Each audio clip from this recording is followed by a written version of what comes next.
পৃথিবীর সবচেয়ে উঁচু জায়গা, যেখানে মানুষের শ্বাস নেওয়াও কঠিন, যেখানে প্রতিটি পদক্ষেপ হতে পারে জীবনের শেষ পদক্ষেপ, তবুও প্রতি বছর শত শত মানুষ ছুটে যায় সেই মৃত্যুর পাহাড়ে। আজকের এই ভিডিওতে আমরা জানব পৃথিবীর সবচেয়ে ভয়ঙ্কর এবং রহস্যময় পর্বত তথা মাউন্ট এভারেস্ট সম্পর্কে এমন কিছু তথ্য যেগুলো শুনে আপনি হয়তো অবাক হয়ে যেতে পারেন। মাউন্ট এভারেস্ট অবস্থিত হিমালয় পর্বতমালায়, নেপাল এবং চীনের সীমান্তে। নেপালে মাউন্ট এভারেস্টকে বলা হয় সাগরমাতা অর্থাৎ আকাশের কপাল, আর তিব্বতে বলা হয় চমৌলুংমা মানে পৃথিবীর দেবীমা। বর্তমানে এভারেস্টের উচ্চতা প্রায় ৮,৮৪৮ মিটার অর্থাৎ প্রায় ৯ কিলোমিটার। ভাবুন তো, এত উঁচু একটি জায়গায় মানুষের বেঁচে থাকাই কতটা কঠিন। এভারেস্টের সবচেয়ে ভয়ঙ্কর অংশ হল ডেথ জোন।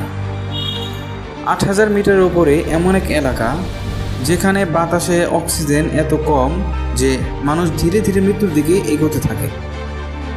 এখানে দেখা দেয় ফ্রস্ট বাইট, হাইপোথার্মিয়া, মস্তিষ্কে অক্সিজেনের অভাব, এমনকি অনেক সময় মৃতদেহ পর্যন্ত নিচে নামানো সম্ভব হয় না। হ্যাঁ, এভারেস্টে আজও বরফের নিচে পড়ে আসে বহু পর্বতারোহীর মৃতদেহ। 1953 সালের 29 মে মানব ইতিহাসে তৈরি হয় এক নতুন অধ্যায়। নিউজিল্যান্ডের এডমন্ড হিলারি এবং নেপালের শেরপা তেনজিং নোরগে প্রথমবারের মতো সফলভাবে এভারেস্ট জয় করেন। এরপর থেকে শুরু হয় পৃথিবীর সবচেয়ে কঠিন অভিযানের ইতিহাস। এভারেস্টের সবচেয়ে ভয়ঙ্কর গল্পগুলোর একটি হল গ্রিন বুটস রহস্য। ধারণা করা হয় তিনি ছিলেন ভারতীয় পর্বতারোহী তেওসাং পাজলর। তার সবুজ রঙের বুটের কারণেই এই নাম দেওয়া হয়। বহু বছর ধরে পর্বতারোহীরা তার মৃতদেহ পাশ কাটিয়ে এভারেস্টের চূড়ায় উঠেছে। ভাবুন, শুধুমাত্র একটি পাহাড় যেখানে মৃতদেহই হয়ে গেছে পথের চিহ্ন। এভারেস্ট অভিযানের আসল হিরো কারা জানেন? শেরপারা। নেপালের এই পাহাড়ি জনগোষ্ঠী ছাড়া এভারেস্ট অভিযান প্রায় অসম্ভব। তারা অক্সিজেন বহন করেন, পথ তৈরি করেন, এমনকি বিপদের সময় জীবন বাঁচান। বর্তমানে শেরপা কামিরিতা শেরপা সবচেয়ে বেশিবার এভারেস্ট জয় করার রেকর্ড গড়েছেন। এভারেস্টে উঠতে শুধু সাহস নয়, লাগে বিপুল পরিমাণ টাকা। একজন পর্বতারোহীর মোট খরচ কত হতে পারে?